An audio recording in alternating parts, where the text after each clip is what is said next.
2 de março de 2017. São Paulo bate o PSTC com 3 de Cícero e segue em busca do título inédito da Copa do Brasil. Depois de 0-0 no tempo normal, Corinthians sofre nos pênaltis para passar pelo Brusque. Vasco e Fluminense também fazem valer favoritismo e avançam. Tricolor tem agora o Flamengo na decisão da Taça Guanabara. Palmeiras encerra a preparação para enfrentar o Red Bull amanhã em Campinas. Dorival Júnior esconde o jogo, enquanto o atacante Bruno Henrique abre o coração. Sonha em marcar gol em cima do Corinthians e vencer o clássico para que o time do Santos reencontre a paz com a torcida.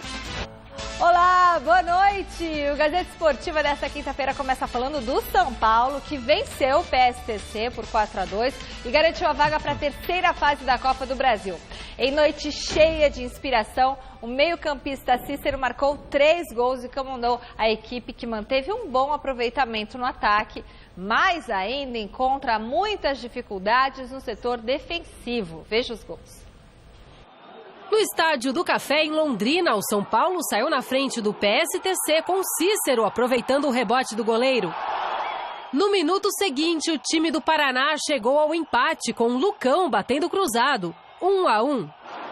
Novamente, Cícero foi para a rede depois da tabela com Lucas Prato. Ele bateu colocado no cantinho direito e fez o segundo. Aos 43, Cueva ampliou a vantagem do São Paulo cobrando pênalti, 3-1.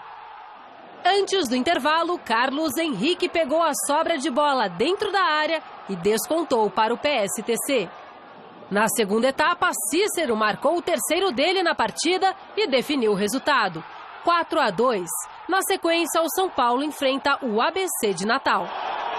Nós jogamos agressivamente. Hoje até foi o jogo menos agressivo que nós fizemos. Eu até, em função, por ser o último jogo da Copa do Brasil, sendo só 90 minutos, não ter a chance da volta, né? Até a gente tentou ser um pouquinho mais cauteloso do que... E nós tomamos o gol quando a gente estava bem postado, nas 2 oportunidades. Assim, é do futebol, mas a gente tem que melhorar, tem que corrigir, tem que acertar, mas sempre mantendo um astral positivo, sempre destacando que... sofreu bastante gols, realmente sofreu. Mas é o time que hoje, acho que mais faz gols por jogo em média no Brasil. É uma filosofia de jogo, basta com que a gente tente diminuir, né, essas poucas oportunidades que o adversário teve e conseguiu concluir em gol. Grande noite para você que acompanha o Gazeta Esportiva e, sinceramente, não vejo grandes problemas nisso. Se você pegar os nomes que trabalham ofensivamente, eu já vi time do São Paulo tomar de 5 aqui no Morumbi, de um São Paulo que nem era superior à Universidade Católica, o Bielsa, por exemplo. Mas é uma filosofia ofensiva. Vai vencer mais vezes, vai fazer mais gols. Me agrada a maneira de o São Paulo jogar. Obviamente, tem coisas para consertar na defesa, né? Eu acho até que, eu concordo com o Rogério, ontem não vi falhas graves nos gols marcados pelo PSTC. Mas tem que ter um cuidado, sabe? Tem que aprimorar um pouquinho mais a marcação, principalmente quando você não tem a posse de bola. Mas é um esquema que deixa o setor defensivo um pouco mais exposto. Eu prefiro um time assim do que ver aquele jogo modorrento, 0-0, 1-0 apertado na Bacia das Almas. Tomou 2, ok, mas fez 4. O São Paulo é o time que mais faz gols, é o time que mais finaliza. Me agrada de ver esse São Paulo sim, Alberto. Boa noite. Boa noite. Claro, isso aí, olha aqui, uma sugestão para o amigo São Paulino, viu? Divirta-se, a vida é curta, cara. Os momentos agradáveis são raros. Então aproveita, fica esse negócio. Eu vejo aí a rapaziada, principalmente a turma do teclado e da latinha, né, da telinha. Porque o São Paulo precisa cuidar da defesa, porque joga com 3 volantes, São Paulo. O que vocês querem mais? 3 volantes. Não são bons. Bom, realmente não são essas coisas, a não ser o Cícero, que esse sim é um jogador da posição, um jogador de primeira linha. Tem um cesto de colocação muito bom, passe bom, chuta bem, cabeceia. Enfim, e até prefere ser volante. Ele já me disse várias vezes o que ele preferia jogar ali um pouco mais atrás. E isso aí permitiria ao técnico Rogério ser ainda mais ofensivo, mais ousado, sabe? Põe o menino que entrou lá no segundo tempo, Wellington Nem, na ponta direita, o Luiz Araújo, que vai ser um craque na esquerda, o Prato no meio, esse Prato vai ficar cheio de bola. E no meio que Cícero, Cueva? Cícero, Cueva e o Jusilei e o Thiago Mendes, enfim. O Jusilei ainda não está muito em forma. Um deles qualquer. Convenhamos, é um bom time. Não faz muita diferença. O importante convenhamos, é um bom time. Hein? É um bom time. Fica um belo time. Fica um belo time. O time que vai dar muita alegria. Vai tomar... E daí que vai tomar... Não há o esquema perfeito, Sim. Não existe o time perfeito, nunca existiu e não existirá. Como disse o ex-ministro da Cultura, o nosso Gilberto Gil, a perfeição é uma meta defendida pelo goleiro da seleção. Não existe. Então, pelo menos que seja assim. Aí, em lugar de enfadar a gente, dá uma alegria, um prazer. Exatamente. Bom, num jogo fraco tecnicamente, para não dizer horroroso, o Corinthians empatou com o Brusque em 0-0, mas na decisão por pênalti sobrou emoção. O Timão venceu os catarinenses por 5-4 e garantiu a classificação para a próxima fase da Copa do Brasil. Veja como foi. Por pouco, mas por muito pouco mesmo, o Corinthians não fica pelo caminho diante do Brusque na Copa do Brasil. No primeiro tempo, o time paulista teve 2 chances de abrir o placar, mas o goleiro Rodolfo estava atento. Cássio também foi exigido na etapa inicial nesse chute forte de Ricardo Lobo. No segundo tempo, as duas equipes alternaram bons momentos, mas no final, o empate prevaleceu. O 0-0 levou a decisão aos pênaltis e Jadson jogou fora a primeira cobrança do Timão. Na sequência, tanto os jogadores do Brusque quanto do Corinthians calibraram os pés e converteram todas as batidas até a última série de batedores. João Carlos teve a chance de classificar o time catarinense, mas o chute explodiu no travessão. Contando com um morrinho, Jô fez o dele e a decisão foi para as cobranças alternadas. Carlos Alberto mandou para fora e Romero classificou o Corinthians para a próxima fase. O luverdense é o adversário na sequência do torneio. Não precisava ser tão sofrido, né? Não precisava, mas o jogo fez que fosse assim, um adversário qualificado, conseguiu envolver nós, principalmente no primeiro tempo. E no segundo tempo a gente conseguiu ajustar um pouquinho, mas a gente foi muito abaixo do que a gente está acostumado, a gente sabe dos números. Até mesmo contra o Santo André a gente teve um jogo muito melhor do que hoje. Quando você perde o primeiro pênalti, como é que é a situação assim? Fica um nervosismo maior, aumenta? É mais difícil quando se perde o primeiro? Ainda mais quando o adversário bate o primeiro e faz. E você vai para o seu primeiro pênalti e faz, e não faz, aí com certeza a pressão é maior. Mas é bem coisa de Corinthians, né? Essas classificações, vitória contra o Palmeiras, o último pênalti, a trave, acho que está balançando até agora. Mas graças a Deus a gente conseguiu passar. Se a gente quiser deixar um pouquinho mais lírico, mais lírica, o que aconteceu ontem lá em Brusque, porque o jogo foi horroroso. Nossa. Teve emoção nenhuma, modorrento, sonolento. Muitas vezes vendo o jogo eu me perguntei, o que eu estou fazendo aqui? Eu me lembrei, estou trabalhando. Foi horrível. Tirando um chute do Jadson, que entrou no segundo tempo, que a bola quase bateu ali no travessão. Depois o Jabá teve uma chance também, que quase marcou. Teve uma bola que sobrou pro Jô, na dividida com o goleiro, ela viajou só. Mas absolutamente nada. Teve o pênalti no Jonatas, né? Que o árbitro... que o árbitro não fingiu que não viu. Não viu. Ele deu vantagem no pênalti. Pois é. Onde é que essa turma está estudando regra de futebol? Deu vantagem no pênalti. E o cara caindo, Sendo né? que Sem ainda equilíbrio. claro, e ainda por cima tem o seguinte. Desculpa, Tati. Não, professor. Tem. Só para a gente fazer um... muito obrigado, senhor JB. O seguinte, JB não é o uísque, não. Não é o uísque, né? Esse é pior. É o João Batista. É o seguinte, mesmo que a lei não previsse que deveria marcar que não há vantagem no pênalti, a lei determina, as instruções da FIFA determinam, da International Board, determinam que, em caso de falta, o juiz deve dar um tempo para decidir se houve vantagem. E no caso não houve, evidentemente. Ele já não foi houve. caindo. Ele né? já foi caindo e o Cássio interveio. Então é realmente um absurdo. Mas fala, desculpa. Não, aí vieram os pênaltis e curiosamente o Jadson, que veio para salvar a lavoura, né? De repente erra a primeira cobrança. E aí começam todos a acertar. E a última, quando teve a última cobrança do Brusque, eu falei assim, a casa caiu. Não vai ter jeito, Corinthians eliminado da Copa do Brasil. Não é lá que o João Carlos erra o pênalti, manda na trave, foi muito infeliz. Aí o Corinthians ganhou sobrevida.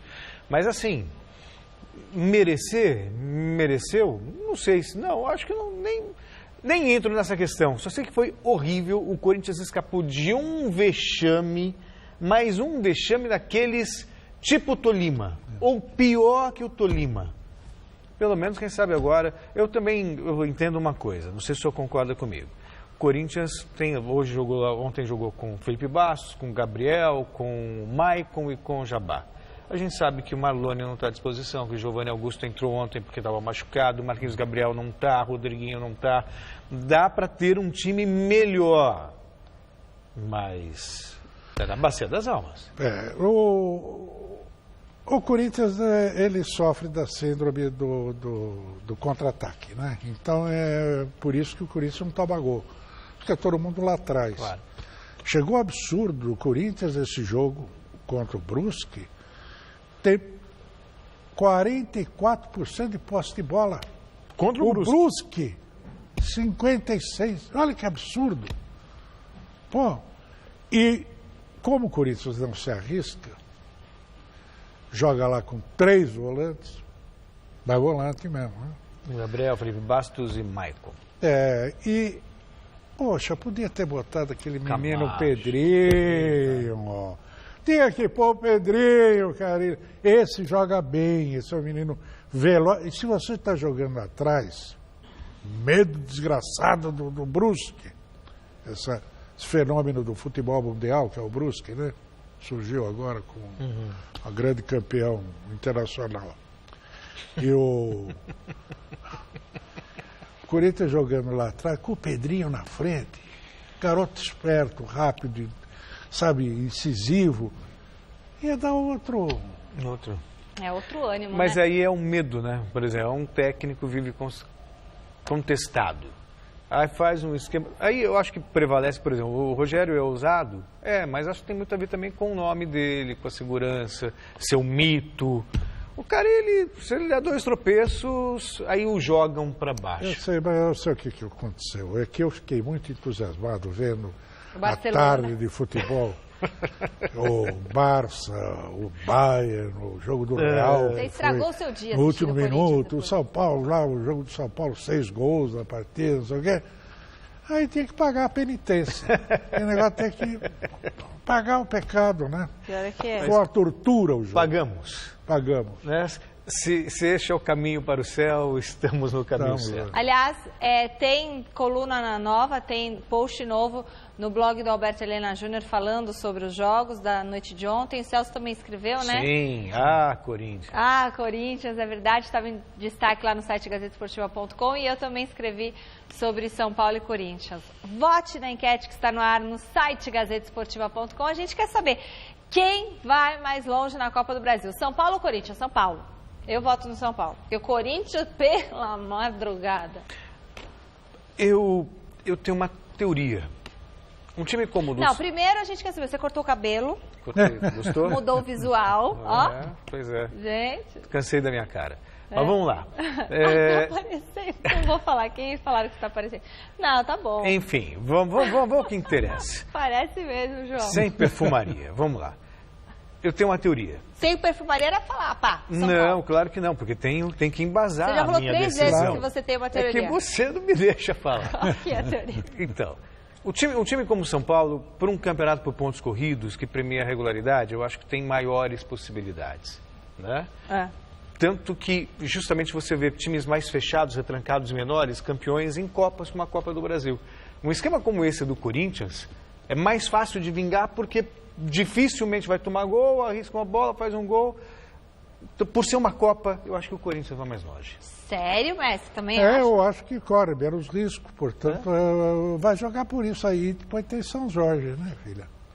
São Jorge é protetor. São Jorge e o O travessão. São Paulo tem aquela coisa, ele pode, de repente, em 20 minutos fazer 4 gols e definir. Depois toma 6. Agora, mas pode, de repente, num começo de jogo, 2, 3 Tomar 2 contra-ataques, toma 3 gols. E aí, como é um torneio eliminatório, aí pesa o psicológico, pesa um monte de coisa. Ontem mesmo o São Paulo tomou sufoco com o PSTC, quando estava 3-2. Por muito pouco tomou um gol de empate. Não enquanto eles estiverem com a pontaria boa, né? Enquanto os atacantes estiverem fazendo gol, São Em Paulo... outras palavras, é mais gostoso de ver o São Paulo jogar. 1000 vezes. Mas o pragmatismo do Corinthians me parece mais interessante. Interessante não, né? Me parece mais competitivo para um torneio como esse. Beleza. Bom... Mais 8 jogos movimentaram a segunda fase da Copa do Brasil. Em Tocantins, o Gurupi venceu o Rio Branco do Acre 2-0. Joinville fez prevalecer o mando de campo e ganhou do São Raimundo do Pará 1-0. Em São Luís do Maranhão, o Sampaio Corrêa fez 2-0 no Guarani de Juazeiro.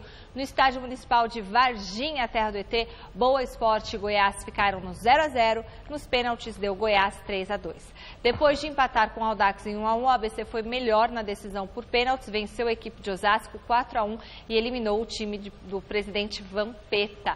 Veja os gols que classificaram Luverdense, Vasco e Fluminense. O Fluminense visitou o Sinop, viu o time da casa abrir o placar depois do vacilo de Orejuela. Alex Ricardo aproveitou a bobeira e bateu na saída de Júlio César para fazer 1-0. O empate do Fluminense veio na cobrança de falta de Sornosa no cantinho do goleiro, 1-1. De pênalti, Henrique Dourado virou o placar já aos 27 do segundo tempo. E novamente Sornosa balançou a rede com essa bomba e definiu o resultado no Mato Grosso, 3-1. Na próxima fase, o Flu encara o Criciúma. Em Goiânia, o Vasco venceu o Vila Nova e também garantiu uma vaga na sequência da Copa do Brasil. Tales fez 1-0. De pênalti, o Alisson deixou tudo igual ainda no primeiro tempo. Mas a 6 minutos do fim, Wagner aproveitou a bobeada do zagueiro e só completou de cabeça para o gol. 2-1. O próximo adversário será o Vitória. Na ressacada, o Luverdense saiu na frente do Avaí com o Diogo Sodré. Mas o time da casa buscou o empate e conseguiu marcar no segundo tempo com o Júnior Dutra.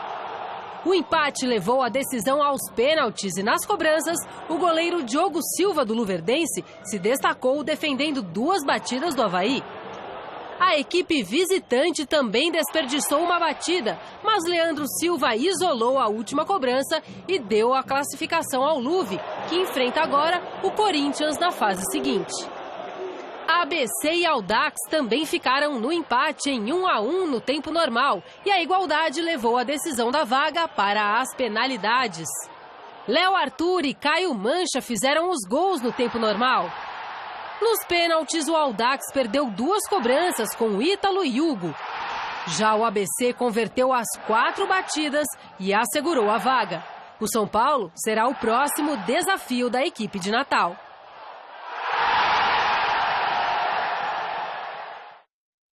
Seria muito legal, né, ver Audax e São Paulo se enfrentando de novo, né? Mas não vai. Pois é. Uma pena, né? O time do Fernando Diniz não está bem no Campeonato Paulista, agora também eliminado Eu da acho Copa que do falta Brasil. qualidade aos jogadores do Audax. Aliás, eu disse isso pro Fernando Diniz, que eu tenho uma admiração, sobretudo pelo que ele está fazendo em prol de um futebol mais bonito de se ver, mais gostoso, sabe? Lúdico, podemos dizer. Porque é lúdico. É o jogo da bola, coisa do menino. Jogo de menino, né? Sabe, precisa parar com essa coisa austera, solene. Guerra, né? Que eu vejo essa moçada aí na televisão, no rádio, tudo descrevendo. Pô, os caras parecem que sofrem de velhice precoce. Tudo, parece tudo... Os caras... Não tem mais romantismo. Esconde de não sei o quê. Ah, pelo amor de Deus, futebol é brincadeira, é diversão, é graça. Vamos parar, é espetáculo. Aliás, o Paulo Tuori, ontem fez uma bela declaração, esculhambando os dirigentes e tudo mais, porque ninguém olha para o espetáculo. E o primeiro a não olhar para o espetáculo é a própria imprensa esportiva, que pouca atenção dá a isso, a não ser quando quer elogiar o evento, porque a sua emissora está transmitindo, não sei, então começa a inventar que o jogo é emocionante, não sei o quê, quando não é. Mas, via de regra, não é de chegar e dizer assim, não, vamos melhorar o espetáculo, o jogo. O que interessa é o jogo.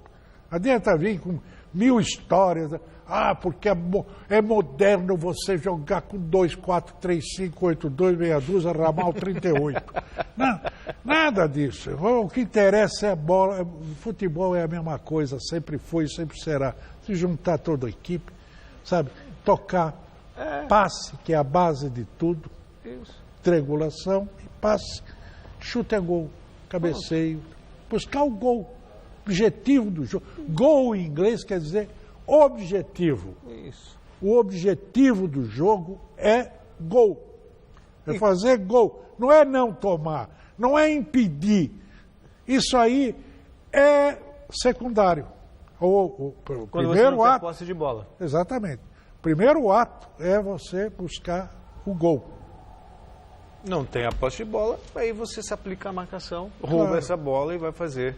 A história dos 6 segundos lá do Guardiola. Você tem 6 segundos para roubar a bola e buscar o gol. É isso aí. E para isso joga já lá do campo adversário. Exatamente. Deixa eu aproveitar e mandar um beijão para o senhor José Machado Filho, que é corintiano, marido da dona Cida, vovô da Carol, que trabalha com a gente aqui no jornalismo da TV Gazeta. Ele curte muito Gazeta Esportiva. Seu José Machado, um beijão para o senhor, muito obrigada pelo carinho e pela audiência que o senhor sempre dá para o nosso programa.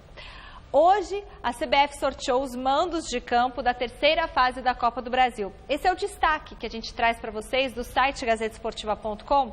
O Corinthians pega o Luverdense e decidirá a vaga em casa. Já o São Paulo fará o primeiro jogo contra o ABC na capital paulista e decide em Natal. Quem também decide a classificação como visitante é o Vasco, que encara o Vitória primeiro em São Januário. Já o Fluminense vai a Criciúma no jogo de ida. Esses são só alguns dos duelos da próxima fase. Para você conferir a tabela completa e os mandos de campo de todos os confrontos da terceira fase da Copa do Brasil, acesse gazetesportiva.com, tá tudo lá, completinho. O Corinthians nem, no caso, como passou num sufoco danado, esteve à beira da morte. O Corinthians, podemos dizer que o Corinthians estava na UTI em coma. De repente ele... respirando por aparelhos, despertou. Repente, um milagre. Então ganhou uma sobrevida. Então, quem vier, tá bom.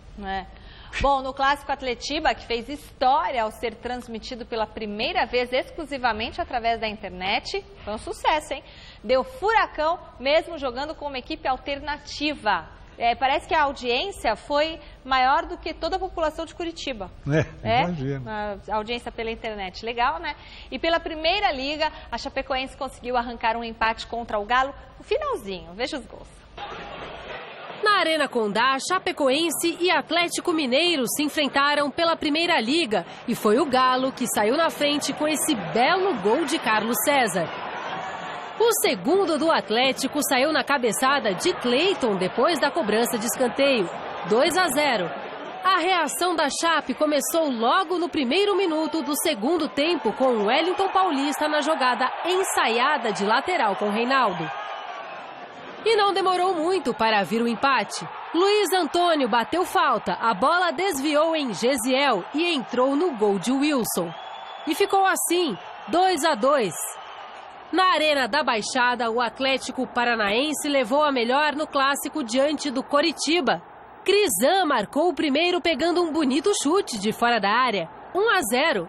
Já no segundo tempo, Douglas aproveitou o desvio da barreira, chutou na direção do gol, mas antes da bola entrar, Luiz Henrique colocou o pé nela, 2-0 Atlético e fim de papo. Esse, para mim, é um dos raros casos que o resultado pouco importa. O Paulo Autori, na véspera, criticava realmente os dirigentes do futebol brasileiro, reclamando da data do jogo, numa quarta-feira de cinzas, estavam acabando com o futebol brasileiro. De ter criado essa liga e fazer os times jogarem tudo com time reserva. Né? Mas o que me chama a atenção foi a postura dos dois clubes. Numa hora, os clubes têm que mostrar voz ativa. Eu não vou entrar no mérito da negociação com televisão ou não, mas não pode só falar amém. O clube tem que ver os próprios interesses. E a iniciativa de colocar um jogo na internet revela que os tempos estão mudando. E as pessoas não adiantam resistir a isso. Não adianta resistir. Ou se adapta a uma nova situação, não adianta só querer, na forçação de barra, no grito, proibindo de fazer como aconteceu naquele domingo, que foi um vexame, foi um exercício de poder. E os clubes assimilaram muito bem, não jogaram, saíram, insistiram e fizeram. Imagina se os clubes brasileiros seguissem o mesmo exemplo de Atlético Paranaense e Curitiba. Seria um passo enorme para a gente, não falam tanto em modernizar?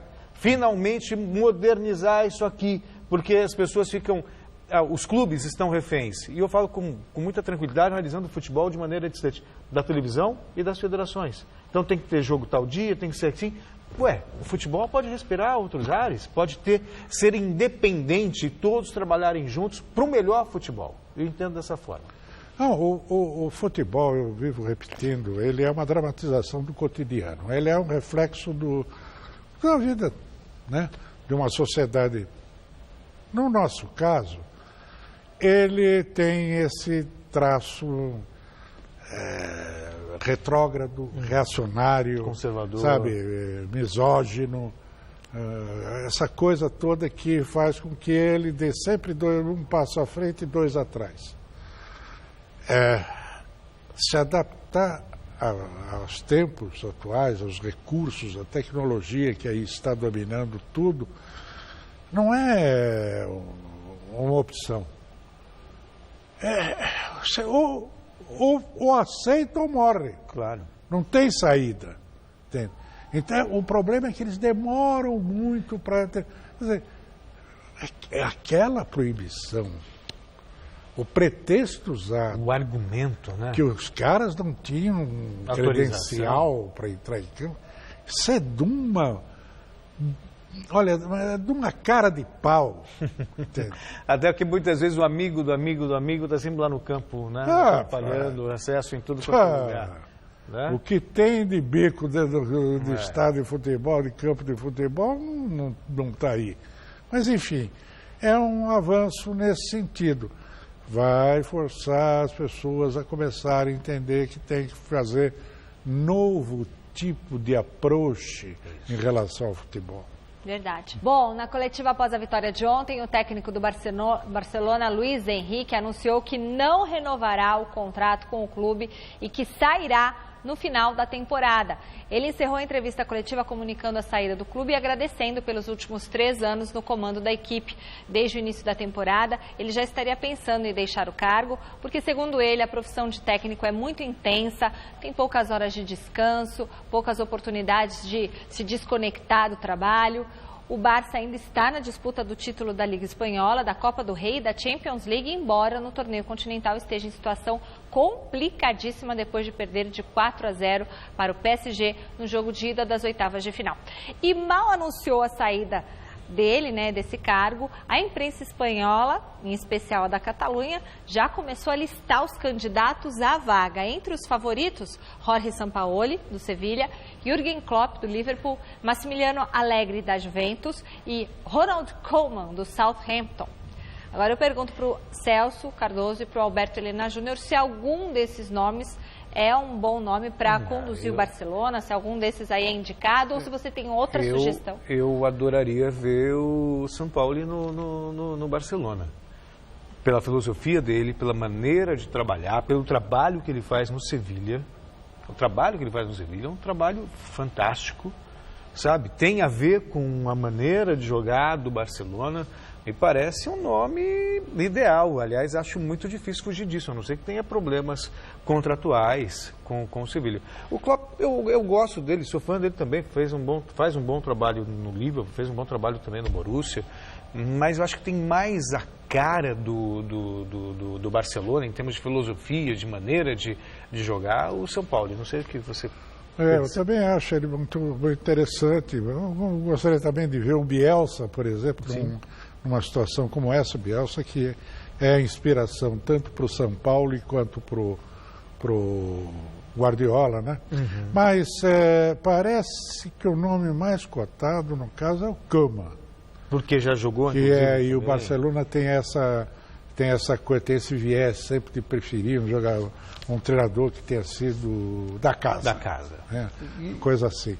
Agora, o Luiz Henrique não está fazendo um mau trabalho, não. O negócio dele é que o Barça perdeu a sua essência de meio de campo, que é a base de todo o jogo do Barça, que é o que permite que ele jogue avançado e tenha posse de bola, erre muito pouco, passe e mantenha sempre o trio, que é excepcional, o MSN, ele mantenha sempre em atividade.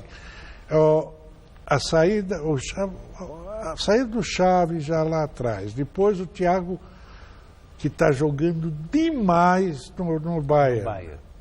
O Thiago Alcântara, o Iniesta que está em baixa, o Busquets que deu uma caída, quer dizer, então e os caras que foram contratados não eram os caras certos, não eram os jogadores adequados para fazer essa função no Barcelona, o Denis Suárez e o português André Gomes, devia ter ido buscar aquele outro português, né, que está no Mônaco. Que está arrasando. Bernardo Silva. Esse cara, vou dizer para vocês, viu? Esse cara vai acontecer. Canhoto, ele se mexe o campo inteiro, dribla, logo passa, lança, faz gol. Bom, acompanhe o Gazeta Esportiva nas nossas redes sociais. Dá para vir aqui, Pascoal? twitter.com/Gazeta Esportiva. No Facebook tem a nossa página Gazeta Esportiva. Você pode rever os programas no site da TV Gazeta. Tem o nosso canal no YouTube também, onde tem vários vídeos, várias reportagens. Tem o Facebook Live, tem o vídeo lá também. youtube.com/Gazeta Esportiva. Tá certo? E neste final de semana acontece a grande decisão da Taça Guanabara entre Fluminense e Flamengo. Em outros tempos, seria um jogo indiscutível para encher o quê? O Maracanã, né? Mas, em 2017, a partida terá apenas torcedores do Fluminense, fato lamentado pelos dois clubes. No rubro-negro, o meia Diego falou da expectativa para a grande decisão. O meia Diego, principal estrela do Flamengo, não gostou nem um pouco de saber que a decisão da Taça Guanabara será disputada no estádio Newton Santos e apenas com torcedores do Fluminense, mandante do jogo único escolhido por sorteio. Sou contra, definitivamente, a esse tipo de decisão. Aliás, eu acredito que a decisão do Fluminense foi uma decisão bem bacana, apesar de, por um lado, ser favorável a eles, a decisão de jogar com torcida única, mas eles deixam bem claro a vontade de ser torcida mista e do nosso lado não é diferente. Tanto o Flamengo quanto o Fluminense prometem recorrer da decisão do Ministério Público. Se nas arquibancadas o futuro ainda pode estar indefinido, dentro de campo, camisa 35 rubro-negro já sabe o que espera encontrar. É uma equipe que chega merecidamente, né, à final da Taça Guanabara, uma equipe que não tomou nenhum gol nesse campeonato. Isso chama muito a atenção. Então, para vencer uma equipe como essa, nós vamos ter que nos dedicar e fazer um jogo de altíssimo nível. Após anos jogando fora do país, Diego não esqueceu o valor de um Fla-Flu. Sabemos que é o tipo de jogo que tem que chegar para vencer, né? Então, a nossa dedicação e concentração é essa, com todo respeito ao Fluminense, mas estamos nos preparando para estar no mais alto nível e conseguir a vitória. Engraçado porque a tendência natural da humanidade é a evolução. senhor muito melhor do que eu, sabe como era no passado.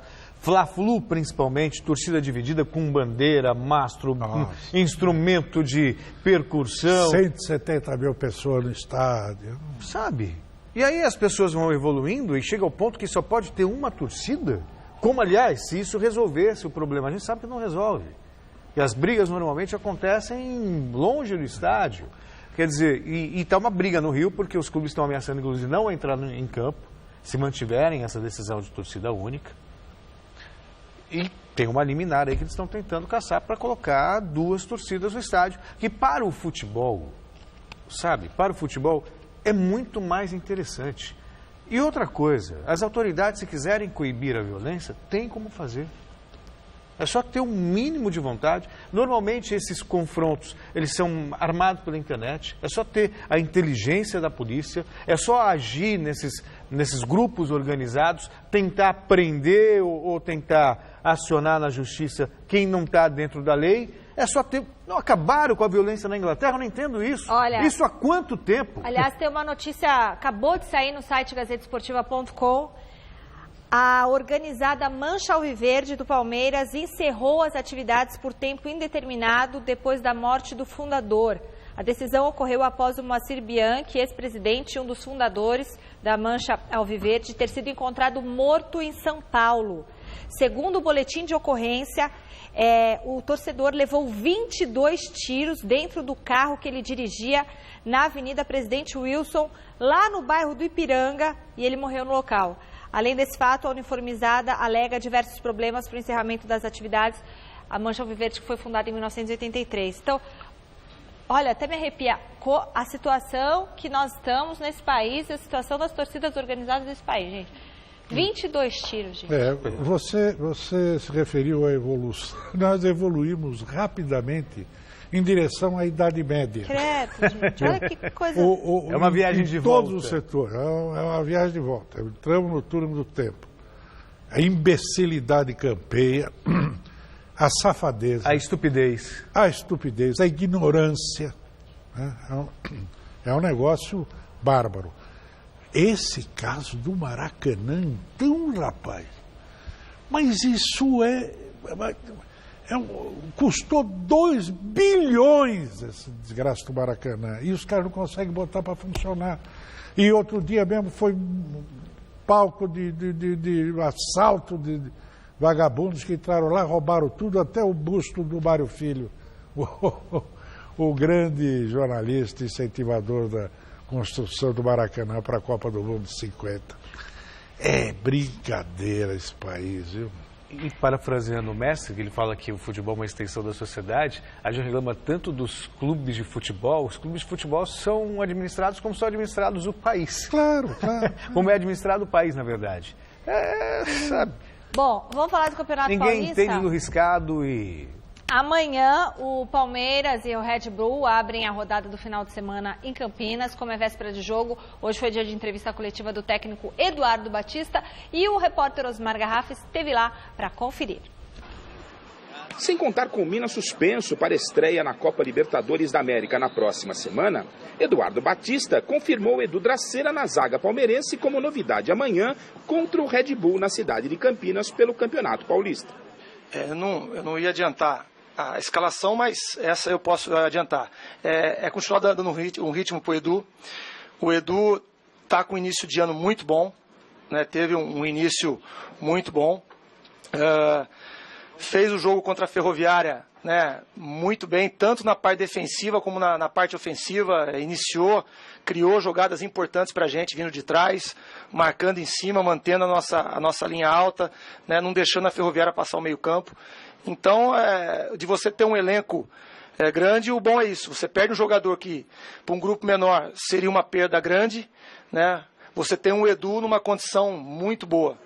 Em meio à partida de amanhã e à estreia na Copa Libertadores da América para a próxima semana, o técnico do Verdão tem que conviver com a notícia de que jogadores podem deixar o clube. Alexandro, que não é titular, interessa ao Botafogo e pode deixar o Verdão.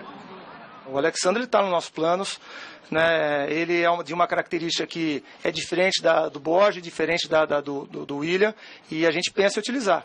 Diferente do Barrios, que o Barrios pediu para sair, né? O Barrios falou que precisava jogar, que ele tem um desejo de disputar uma Copa do Mundo e para disputar essa Copa do Mundo ele tem que estar jogando, né? Então foi um pedido do jogador para a direção e chegou para mim, né? Aí não tem problema. Mas a gente falar esse pode ir, esse não pode, né? Todo mundo vai ser, a gente pensa em utilizar aqui. A situação do Barrios é compreensível. Eu, sinceramente, não acho nenhum craque, mas também não acho ele muito inferior ao Alexandro, ao William. Se ele pode jogar no Grêmio e pode ser feliz lá, por que não?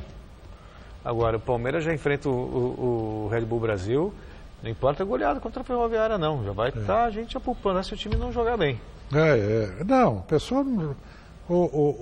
esse menino Eduardo Batista, ele vai sofrer muito aí no Palmeiras. Porque não é brincadeira. E não é brincadeira, pegar o time que foi campeão brasileiro depois de 50 anos de espera e tudo mais, e de repente ele pega o time, contrata um monte de jogadores. O mínimo que ele tem que fazer é o máximo que se exigiria de qualquer outro treinador. Quer dizer, é muito. Não sei se ele vai ter bala para sustentar essa guerra aí que ele vai ter que enfrentar. Mas o time é bom, os jogadores são bons e ele é um bom treinador. Vamos torcer para que dê certo. Queria só fazer um adendo, que é o time, né? É o clube, mas o time mesmo, se a gente pegar do meio para frente, está jogando só um que foi campeão ano passado, que é o Dudu. Os demais, jogadores que não eram titulares no ano passado, não. Ele precisa de tempo, né? Para ajustar essas peças e fazer a engrenagem funcionar. Verdade. Hora de falar do Santos, do nosso querido Rodolfo Gamberini, que segue se preparando para enfrentar o Corinthians sábado na Arena em Itaquera. Liberado pelo departamento médico, o volante Renato deve ser a principal novidade do Peixe. Veja com Alexandre Silvestre. Dorival Júnior anda fechando os treinos. Escalação misteriosa. Dos 3 craques baleados, Renato, recuperado da panturrilha, reúne melhores condições. Lucas Lima tem realizado apenas movimentos leves para testar o joelho. Ricardo Oliveira, com 15 pontos na altura da orelha, vem sendo poupado dos trabalhos da semana. O atacante Bruno Henrique, titular frente ao Botafogo de Ribeirão Preto na rodada passada, dá uma pista sobre o que o professor está armando. O que eu estou treinando na equipe titular e espero poder estar dentro de campo no time titular no sábado. Começar jogando de novo é tudo que o Bruno Henrique deseja. Tudo não, quase tudo. Eu sonho todos os dias, né? Em fazer o gol com a camisa do Santos, dependendo de classe, Libertadores, Paulista, pode ser amistoso, qualquer campeonato que for. Meu sonho é de fazer meu primeiro gol com a camisa do Santos. E se sair sábado, eu vou ficar muito feliz vindo de um clássico. Corinthians, Campeonato Paulista. Sporting Cristal, estreia do Santos na Libertadores. Superar 2 pedreiras fora de casa para fazer as pazes com a torcida é tudo que o Peixe, como um todo, deseja alcançar. Ninguém na vida passa 365 dias no ano bem. Pode perguntar para qualquer outra pessoa. Se achar essa pessoa que passa o ano, 365 dias do ano bem, essa pessoa eu vou bater palma. Nós jogadores somos iguais. Nós não queremos perder. Nós não queremos deixar de acontecer as coisas. Por mim, eu ganhava sempre, mas as coisas não é assim. Nós precisamos de apoio para a gente poder trabalhar em paz. Falando em estupidez, é o time vice-campeão brasileiro. Querem bater no Lucas Lima, querem derrubar o Dorival. Essa imbecilidade, bom, aí atrás da imbecilidade já tem interesses outros da oposição, esse negócio do Santos tem. O Santos é um balaia de gato. Mas a volta do Renato é fundamental. Sim. Não sei se já nesse jogo, porque ele ficou um bom tempo parado, mas com o seguir da carruagem, sem dúvida nenhuma, o Santos vai recuperar aquela autoridade de jogar que ele possuía antes da saída do Renato. Com o Renato, Lucas Lima também, voltando também, dá uma outra cara para o Santos. Bom, São Paulo, que depois de vencer o PSTC em Londrina 4-2, voltou à capital paulista só nesta tarde. E o repórter Fernando Gavini acompanhou o desembarque do tricolor. O São Paulo desembarcou na tarde desta quinta-feira no aeroporto de Congonhas, vindo de Londrina, trazendo na bagagem a classificação para a terceira fase da Copa do Brasil. A vaga foi garantida graças a uma vitória por 4-2. O destaque do jogo, o meia-campista Cícero, autor de 3 gols, conversou com os jornalistas e revelou que não balançava a rede 3 vezes numa mesma partida há 11 anos. Desde 2006, essa foi minha segunda vez aí. E feliz por estar ajudando o São Paulo. E agora numa outra posição, né? Que antes você jogava mais de meia, mais perto do gol. Agora, no São Paulo, você joga mais de volante, mais para trás. Mesmo assim, fez 3 gols. Não, é como eu falei ontem. Porque às vezes, pelo fato de às vezes chegar muito na área, fazer alguns gols, às vezes as pessoas acabam achando que eu sou um meia atacante. Mas, na verdade, já tem uns 3, 4 anos aí. Não, minha vida toda sempre joguei muito como volante. Mas já tem uns 3, 4 anos que eu estou me firmando nessa função. E muito feliz aí. A cada ano eu tenho botado uns números na minha cabeça de que sempre tem que estar na crescente e as coisas vêm acontecendo. O jogo contra o PSTC foi o retrato do que vem acontecendo com o São Paulo nesta temporada. Um time muito ofensivo que marca muitos gols, mas também bastante vulnerável na defesa. Em 8 partidas oficiais até agora em 2017, o São Paulo marcou 22 gols, uma média de quase 3 por partida. Mas a defesa levou 15, uma média de 1,8 gol sofrido por jogo. Claro que a gente fica um pouco chateado com os gols que a gente tem sofrido, mas a equipe está buscando os resultados estão vindo, então a gente não tem que pôr um problema na defesa, um problema na lateral, um problema no meio de campo. A equipe está ganhando, isso que importa. É lógico que a gente todo mundo sabe que temos que ter o equilíbrio ali para tomar menos e continuar fazendo, mas eu acho que a equipe está no caminho certo, porque é melhor você consertar algumas coisas ganhando do que perdendo. Bom, resultado final da enquete de hoje do site gazetesportiva.com. Quem vai mais longe na Copa do Brasil? E não é que deu Corinthians? 87% dos votos. O pessoal não está confiante mesmo no São Paulo. Gazeta Esportiva de hoje e termina aqui. A gente volta amanhã a partir das 6 da tarde. Domingo o Mestre estará no Mesa Redonda. Domingo estarei aqui. Muito bem. Então tem encontro marcado no Mesa Redonda e a gente volta. Jornal da Gazeta, Celso Cardoso. É isso aí. Estarei lá com mais notícias do esporte ao lado da Estela Gontijo e do Rodolfo Gamberini. E amanhã a gente está aqui, tá bom? Beijo. Até já. Tchau. Boa noite.